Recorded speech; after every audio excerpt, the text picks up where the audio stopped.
Hello everyone, achieve your goals में आपका स्वागत है। आज के इस वीडियो में हम डिस्कस करेंगे पॉलिटिकल साइंस के एक इम्पॉर्टेंट टॉपिक लोकसभा पर।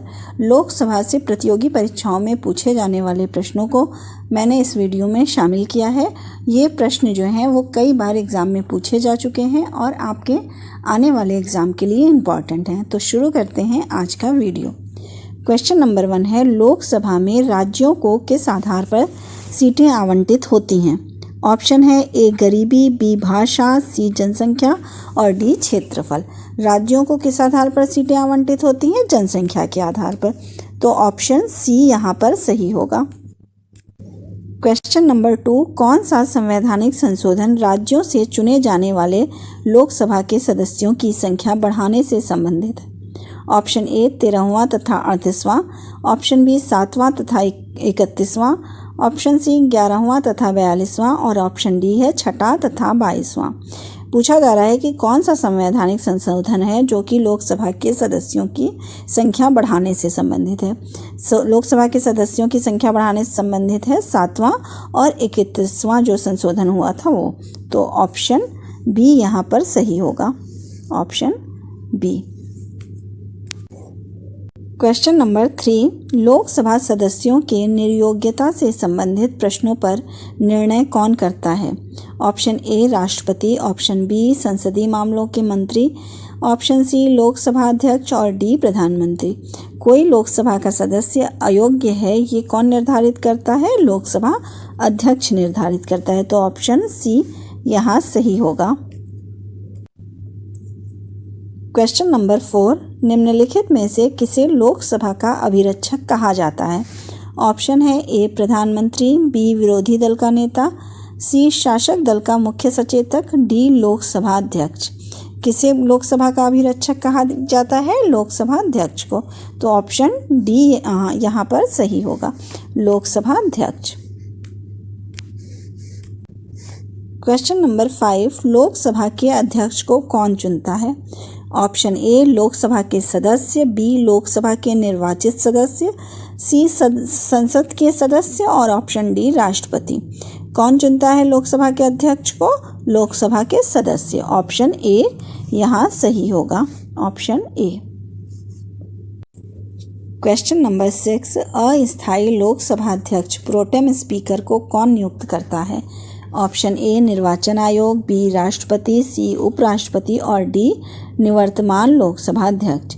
कौन नियुक्त करता है प्रोटेम स्पीकर को? राष्ट्रपति करता है। तो ऑप्शन बी यहाँ पर सही होगा। क्वेश्चन नंबर 7, लोकसभा का विघटन कौन कर सकता है? ऑप्शन है ए लोकसभा अध्यक्ष, बी मंत्रिपरिषद, सी राष्ट्रपति और डी प्रधानमंत्री। लोकसभा का विघटन कौन करता है? राष्ट्रपति करता है। तो ऑप्शन सी यहाँ सही होगा। क्वेश्चन नंबर 8, लोकसभा की बैठक किस प्रकार समाप्त की जाती है? ऑप्शन ए विघटन द्वारा, बी सत्रावसान द्वारा, सी स्थगन द्वारा, डी इनमें से सभी द्वारा। लोकसभा की बैठक किस प्रकार समाप्त की जाती है? विघटन के द्वारा भी की जाती है, सत्रावसान के द्वारा भी की जाती है और स्थगन के द्वारा भी की जाती है। तो इनमें से सभी होगा, ऑप्शन डी यहाँ सही होगा, ऑप्शन डी।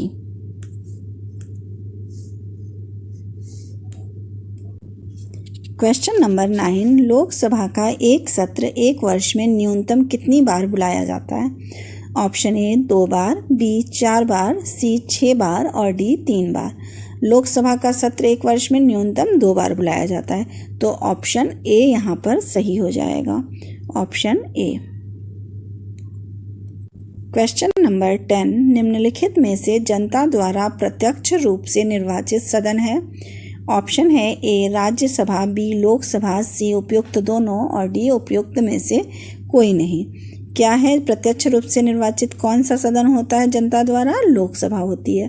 तो ऑप्शन बी यहाँ पर सही होगा। क्वेश्चन नंबर 11, भारत में लोकसभा किसका प्रतिनिधित्व करता है? ऑप्शन ए राज्यों की विधानसभाओं का, बी राज्यों और केंद्र शासित प्रदेशों का, सी भारतीय जनता का और डी राजनीतिक दलों का। किसका प्रतिनिधित्व करता है लोकसभा? भारतीय जनता का। तो ऑप्शन क्या सही होगा? सी। क्वेश्चन नंबर 12, कौन सा राज्य सबसे अधिक प्रतिनिधि लोकसभा में भेजता है? ऑप्शन है ए उत्तर प्रदेश, बी बिहार, सी मध्य प्रदेश और डी पश्चिम बंगाल। कौन सा प्रदेश भेजता है? उत्तर प्रदेश भेजता है। तो ऑप्शन ए यहाँ पर सही होगा। क्वेश्चन नंबर 13, लोकसभा के निर्वाचन क्षेत्रों का सीमा निर्धारण पहली बार निम्नलिखित में से किस ईस्वी सन में किया गया था? ऑप्शन है ए 1970, बी 1972, सी 1976 और डी 1977। कब गया था निर्वाचन क्षेत्रों का सीमा निर्धारण पहली बार? 1972 में। तो ऑप्शन बी यहाँ पर सही होगा, option B.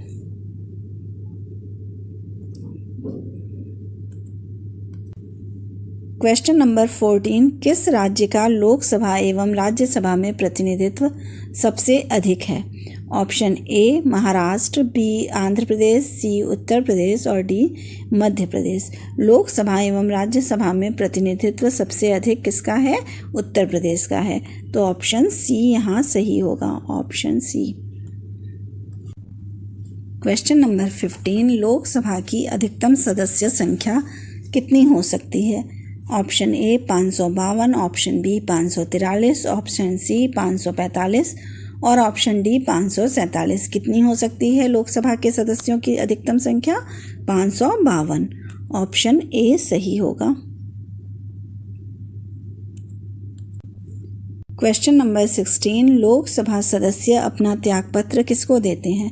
Option A Lok Sabha अध्यक्ष को, बी संसदीय मामलों के मंत्री को, सी प्रधानमंत्री को और डी राष्ट्रपति को। लोकसभा सदस्य जो होते हैं वो अपना त्यागपत्र लोकसभा अध्यक्ष को देते हैं। तो ऑप्शन ए सही होगा। क्वेश्चन नंबर 17, लोकसभा के बैठक की अंतिम तिथि तथा दूसरी बैठक की प्रथम तिथि के बीच कितने समय से अधिक का अंतर नहीं होना चाहिए?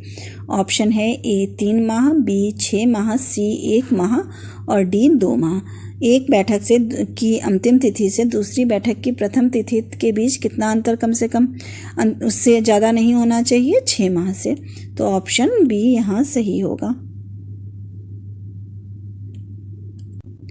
क्वेश्चन नंबर 18, किस वर्ष से भूतपूर्व संसद सदस्यों के लिए पेंशन की व्यवस्था लागू की गई है? ऑप्शन है ए 1971 ईस्वी से, बी 1975 ईस्वी से, सी 1976 ईस्वी से और डी 1978 ईस्वी से। कब से भूतपूर्व संसद सदस्यों के लिए पेंशन की व्यवस्था की गई है? 1976 ईस्वी से। तो ऑप्शन सी सही होगा। क्वेश्चन नंबर 19, लोकसभा के कम से कम कितने सत्र बुलाए जाते हैं?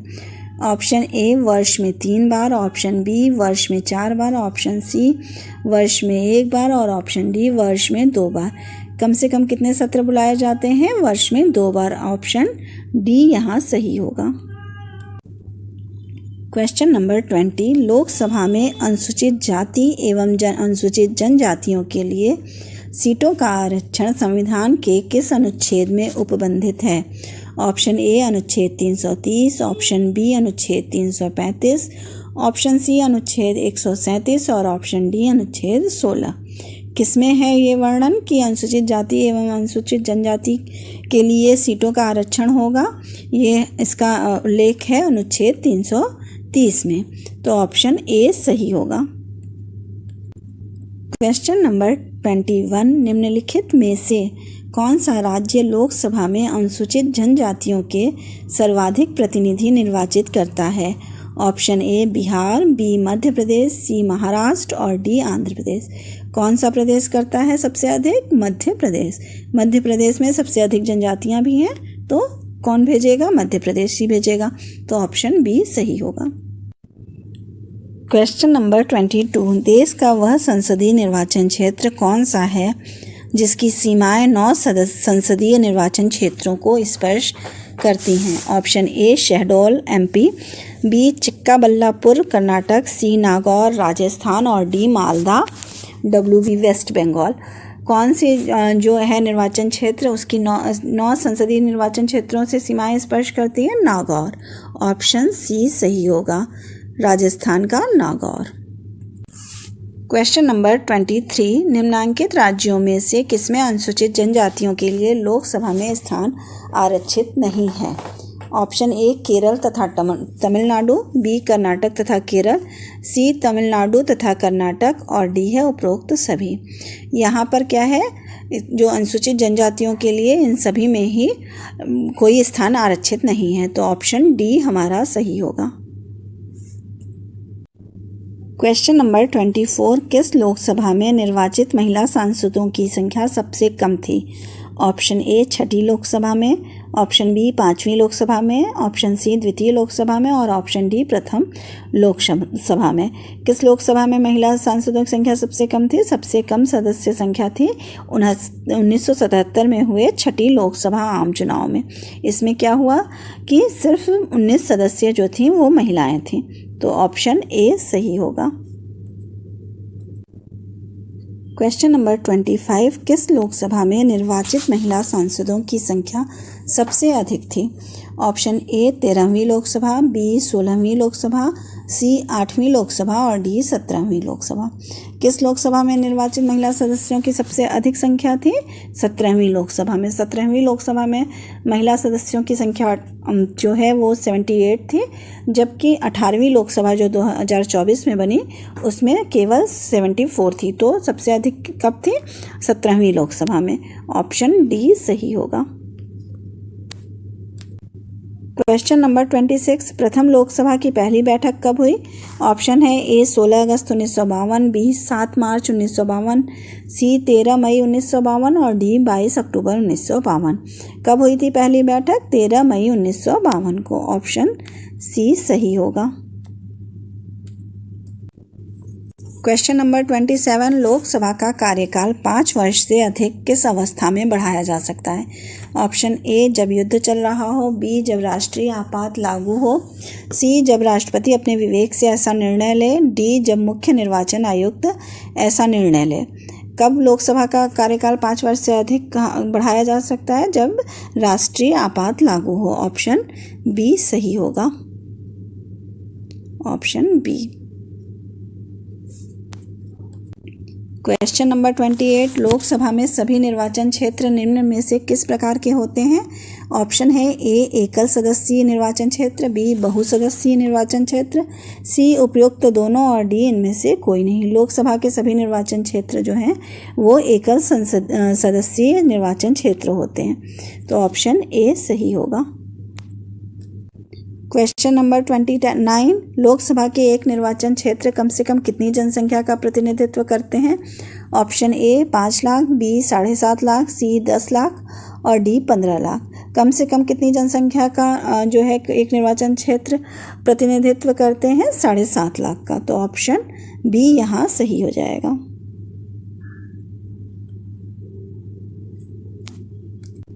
क्वेश्चन नंबर 30, लोकसभा के लिए प्रथम आम चुनाव कब हुआ था? Option A 1947, option B 1948, option C 1952 और ऑप्शन डी 1956। कब हुआ था प्रथम आम चुनाव? 1952 में, तो ऑप्शन सी सही होगा। 1952, ऑप्शन सी। क्वेश्चन नंबर 31, क्षेत्रफल की दृष्टि से देश का सबसे छोटा लोकसभा निर्वाचन क्षेत्र कौन सा है? Option A Chandni Chowk, B Kolkata Uttar, C Mumbai Dakshin और डी लक्षद्वीप। कौन सा क्षेत्रफल की दृष्टि से देश का सबसे छोटा लोकसभा निर्वाचन क्षेत्र है? चांदनी चौक। ऑप्शन ए सही होगा। क्वेश्चन नंबर 32, निम्नलिखित में से मतदाता संख्या की दृष्टि से देश का सबसे बड़ा लोकसभा निर्वाचन क्षेत्र कौन सा है? ऑप्शन ए मलकागिरी, बी उन्नाव, सी बंगलुरु उत्तर और डी गाजियाबाद। देश का सबसे बड़ा निर्वाचन क्षेत्र आंध्र प्रदेश का मलकागिरी लोकसभा निर्वाचन क्षेत्र है। यहाँ पे कुल जनसंख्या जो है 29,53,915 है, तो ऑप्शन ए यहाँ पे सही होगा। ये जो है सबसे अधिक किसमें है? संख्या की दृष्टि से, मतदाता संख्या की दृष्टि से। और मतदाता संख्या की दृष्टि से सबसे छोटा निर्वाचन क्षेत्र कौन सा है? लक्षद्वीप है। और क्षेत्रफल की दृष्टि से सबसे छोटा जो है वो कौन सा है? चांदनी चौक है। तो यहाँ पर क्या है? मलकागिरी देश का सबसे बड़ा मतदाता की संख्या की दृष्टि से सबसे बड़ा लोकसभा निर्वाचन क्षेत्र है। क्वेश्चन नंबर 33, उत्तर प्रदेश के बाद सबसे अधिक संसदीय क्षेत्र किस राज्य में है? Option A Maharashtra, B Tamil Nadu, C Madhya Pradesh और डी बिहार। कहाँ पे सर्वाधिक जो है वो हैं उत्तर प्रदेश के बाद? महाराष्ट्र में। तो ऑप्शन ए सही होगा निर्वाचित क्षेत्र। क्वेश्चन नंबर 34, जहाँ तक लोकसभा में प्रतिनिधित्व का प्रश्न है, कौन से राज्य दूसरे तथा तीसरे दर्जे पे हैं? ऑप्शन ए महाराष्ट्र तथा पश्चिम बंगाल, बी मध्य प्रदेश तथा तमिलनाडु, सी मध्य प्रदेश तथा महाराष्ट्र और डी बिहार तथा महाराष्ट्र। सबसे पहले उत्तर प्रदेश है, उसके बाद दूसरे और तीसरे जगह पे स्थान पे कौन सा है लोकसभा में प्रतिनिधित्व के? उसमें महाराष्ट्र और पश्चिम बंगाल। उत्तर प्रदेश में जो है निर्वाचित सदस्य जाते हैं 80 सीटें हैं उत्तर प्रदेश की, महाराष्ट्र की 48 सीटें हैं और पश्चिम बंगाल की 42 सीटें हैं। तो ऑप्शन ए यहाँ सही होगा, महाराष्ट्र तथा पश्चिम बंगाल। क्वेश्चन नंबर 35, लोकसभा में किस संघ शासित क्षेत्र के सर्वाधिक प्रतिनिधि निर्वाचित होकर आते हैं? ऑप्शन ए अंडमान निकोबार द्वीप समूह से, बी दिल्ली, सी पौंडीचेरी और डी लक्षद्वीप। कहाँ से सर्वाधिक प्रतिनिधि निर्वाचित होते हैं? दिल्ली से। ऑप्शन बी सही होगा।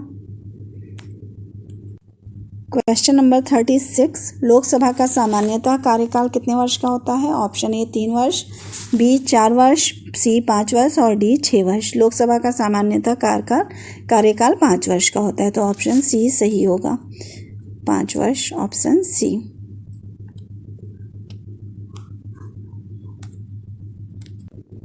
Option C. Question number 37, Rajya Sabha और लोकसभा की समान शक्तियां किस क्षेत्र में हैं? ऑप्शन ए सरकार हटाने के विषय में, बी कटौती प्रस्ताव प्रस्तुत करने के विषय में, सी नई अखिल भारतीय सेवाएं गठित करने के विषय में और डी संविधान संशोधन करने के विषय में। राज्यसभा और लोकसभा की समान शक्तियां किस क्षेत्र में है? संविधान संशोधन करने के विषय में। ऑप्शन डी सही होगा। क्वेश्चन नंबर 38, लोकसभा का नेता कौन होता है? ऑप्शन ए प्रधानमंत्री, बी लोकसभा अध्यक्ष, सी राष्ट्रपति और डी इनमें से कोई नहीं। लोकसभा का नेता कौन होता है? प्रधानमंत्री होता है। तो ऑप्शन क्या सही होगा? ऑप्शन ए सही हो जाएगा। क्वेश्चन नंबर 39, शून्यकाल क्या होता है? ऑप्शन ए जब लोकसभा में भोजन किया जाता है, बी जब सदन में विपक्ष के प्रस्ताव पर विचार किया जाता है, सी आराम का समय और डी जब सदन के अति महत्वपूर्ण मामलों पर विचार होता है। तो शून्यकाल क्या होता है? जब सदन में अति महत्वपूर्ण मामलों पर विचार होता है। ऑप्शन डी सही होगा। क्वेश्चन नंबर 40, संसद का चुनाव लड़ने के लिए प्रत्याशी की न्यूनतम आयु कितनी होनी चाहिए? ऑप्शन ए 18 वर्ष, बी 21 वर्ष, सी 25 वर्ष और डी 26 वर्ष। कितनी होनी चाहिए लोकसभा के सदस्य की चुनाव लड़ते समय प्रत्याशी की आयु? कम से कम 25 वर्ष होनी चाहिए। तो ऑप्शन सी सही होगा। अगर आपको मेरी ये वीडियो पसंद आई हो तो प्लीज़ लाइक और सब्सक्राइब करें। Thank you.